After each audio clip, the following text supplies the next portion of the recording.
মোহাম্মদ সাল্লাল্লাহু তাআলা আলাইহি ওয়াসাল্লামের পিতামাতা জান্নাতি না জাহান্নামী? জান্নামী কেন হবে? নিঃসন্দেহে রাসূলুল্লাহ সাল্লাল্লাহু তাআলা আলাইহি ওয়াসাল্লামের পিতামাতা জান্নাতি। কেন, আপনি কি মুসলিম শরীফের সেই হাদিসটি পড়েননি?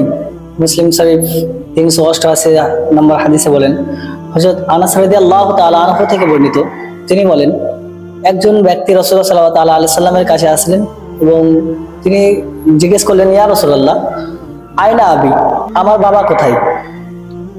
তো উত্তরে রাসূলুল্লাহ সাল্লাল্লাহু আলাইহি ওয়াসাল্লাম বলেন, ফিন্নার, জাহান্নামে। তো লোকটি উদাস মায়ুস হয়ে যেতে লাগলেন। তো রাসূলুল্লাহ সাল্লাল্লাহু আলাইহি ওয়াসাল্লাম তাকে ডাকলেন এবং বললেন, ইন্না আবি ওয়া আবাকা ফিন্নার, অর্থাৎ আমার এবং তোমার বাবা জাহান্নামে। এই হাদিস দ্বারা তো বোঝাচ্ছেন যে রাসূলুল্লাহ সাল্লাল্লাহু আলাইহি ওয়াসাল্লামের পিতা জাহান্নামে আছেন। জি ভাই, খুব সুন্দর। আপনি একটি হাদিস বললেন যেটি মুসলিম শরীফে 388 নম্বর হাদিস। হাদিসটি সহিহ এবং হাসান, আমরাও মানি, কিন্তু আপনি হাদিসটি একটু বুঝতে ভুল করেছেন। কেমন? আপনি বললেন যে আইনা আবি, যখন মানুষটা জিজ্ঞাসা করলো, ইয়া রাসূলুল্লাহ, আমার বাবা কোথায়? তখন রাসূলুল্লাহ বললেন, ক্বালা ফিন্নার। যখন মানুষটা মন খারাপ করে চলে যেতে লাগলো, তখন বললো, ও মানুষ, নবীজি ডেকে বললেন, তুমি কেন মন খারাপ করছো? তোমার বাবা আমার বাবা দুজনেই জাহান্নামী। তো এখানে আব শব্দটা ব্যবহার করা হয়েছে। এই আব শব্দ আরবিকে বা আপনার সৌদি আরবে চাচাকেও আব বলা হয়।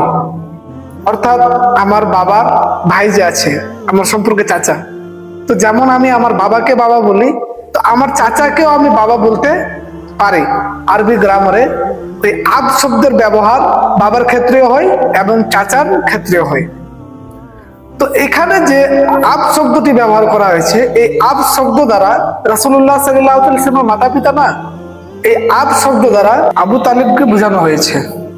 তাছাড়া রাসূলুল্লাহ সাল্লাল্লাহু আলাইহি ওয়াসাল্লাম এখানে আব শব্দটি ব্যবহার করেছেন এই জন্য, বললেন যে আমার বাবাও জাহান্নামী।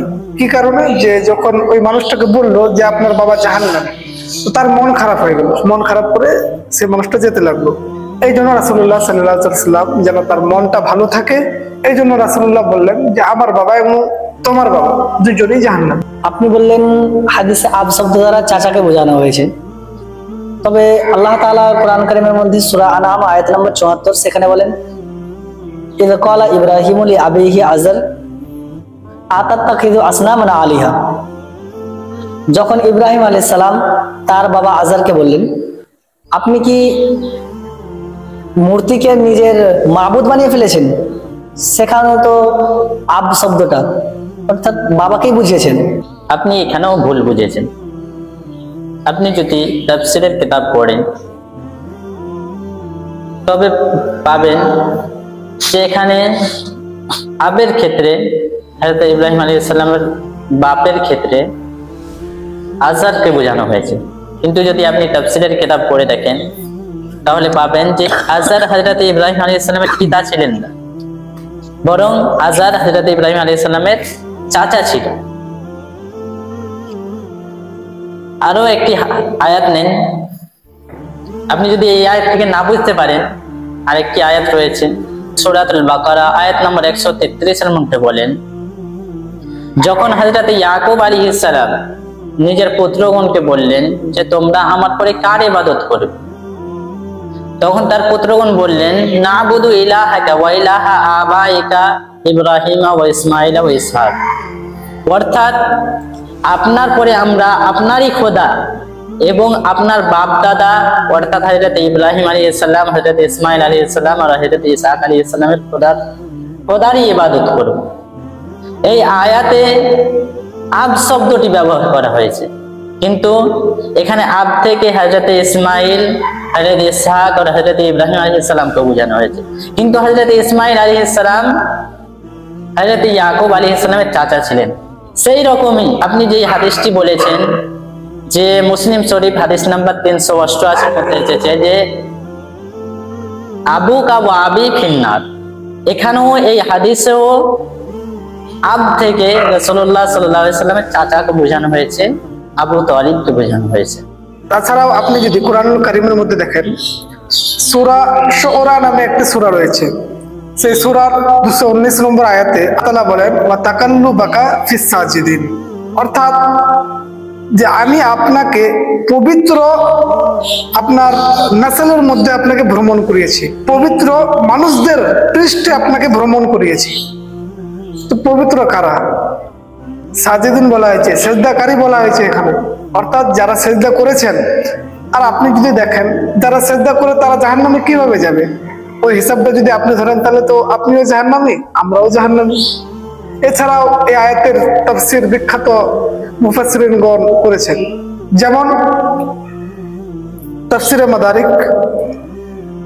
মাদারিকের মধ্যে এই আয়াতের ব্যাখ্যা করতে গিয়ে তাফসীর করতে ইমাম নাসফি রাহমাতুল্লাহ আলাইহি বলেছেন ওয়া তাকাল্লাবা নূরুহু ফিল আসলাবিত তাহিরি ওয়া আরহামিজ যাকিয়া, অর্থাৎ আমি আপনার নূরকে পবিত্র মানুষ এবং পবিত্র মায়েদের গর্ভের মধ্যে মুন্তাকিল করেছি, পাল্টিয়েছি, পাঠিয়েছি আপনার। এ দ্বারা বোঝা গেল যে আল্লাহ রাসূল সাল্লাল্লাহু আলাইহি ওয়াসাল্লাম যে মানুষের মধ্য হতে এসেছেন, যেমন হযরতে আদম থেকে নিয়ে আপনার আব্দুল্লাহ পর্যন্ত সবাই কি ছিলেন? পবিত্র ছিলেন। আর আপনি যদি বলেন তারা জান্নাতে না জাহান্নামী, তারা তো জামানায় জাহেলিয়াতের মধ্যে ছিল, অর্থাৎ সেই জামানায় নবীর প্রতি ঈমান নিয়ে আসার প্রয়োজন না, এক আল্লাহর উপরে যদি ঈমান থাকে তাহলে তারা জান্নাতে। আর আপনি এমন কোন একটা হাদিসও দেখাতে পারবেন না যে দ্বারা বোঝানো যায় যে আল্লাহর নবী সাল্লাল্লাহু আলাইহি ওয়াসাল্লামের মাতা পিতা মূর্তির পূজা করেছে। সরাহাতান কোন হাদিস দেখাতে পারবেন না, সরাহাতান কোন আয়াত আপনি দেখাতে পারবেন না। যে জিনিসের আয়াত প্রমাণ আপনি দেখাতে পারবেন না, সেই জিনিসটা বলে আপনার লাভ।